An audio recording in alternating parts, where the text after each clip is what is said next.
Putin की सेना पर यूक्रेन के मारियोपोल में भी नरसंहार का आरोप लगा। पश्चिमी मीडिया ने दावा किया कि इस शहर में एक रिहायशी इमारत के बेसमेंट से मलबा हटाने के दौरान 200 से ज्यादा शव मिले। और मारियोपोल उन शहरों में शामिल है जहां जंग की शुरुआत में ही रूसी सेना ने सबसे भीषण हमला बोला था, जिसमें शहर का 90% से ज्यादा हिस्सा मिसाइलों और बमों की भेंट चढ़ गया। शहर की ज्यादातर रिहायशी इमारतें इस भयानक जंग में ध्वस्त हो गईं। दावा है कि शहर पर कब्जे के बाद जब पुतिन की सेना ने जंग में तबाह हुई इमारतों से मलबा हटाने का काम शुरू किया तो एक रिहायशी इमारत के बेसमेंट में 200 से ज्यादा शव पड़े मिले। आरोप है कि रूसी सेना ने इलाके के लोगों से इन शवों को हटाने के लिए कहा, लेकिन जब वो नहीं माने तो रूस के सैनिक उन शवों को वहीं छोड़कर चले गए। यूक्रेन का आरोप है कि रूसी सेना ने मारियोपोल में जानबूझकर रिहायशी इमारतों को निशाना बनाया और वहां रहने वालों को मलबे में मरने के लिए छोड़ दिया।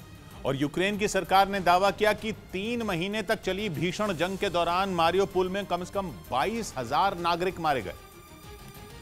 क्योंकि बंदरगाह वाले इस शहर पर कब्जा करने के लिए पुतिन ने अपने सबसे वफादार और खूंखार चेचन कमांडर रमजान कादिरोव को भी जंग में उतार दिया था।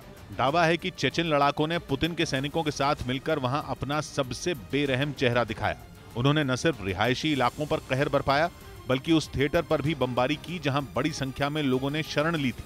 कई दिनों तक चली जंग की वजह से पूरा शहर खंडहर में तब्दील हो गया। यूक्रेन ने आरोप लगाया कि शहर पर कब्जा करने के दौरान रूसी सेना ने हजारों लोगों का कत्ल करवा दिया।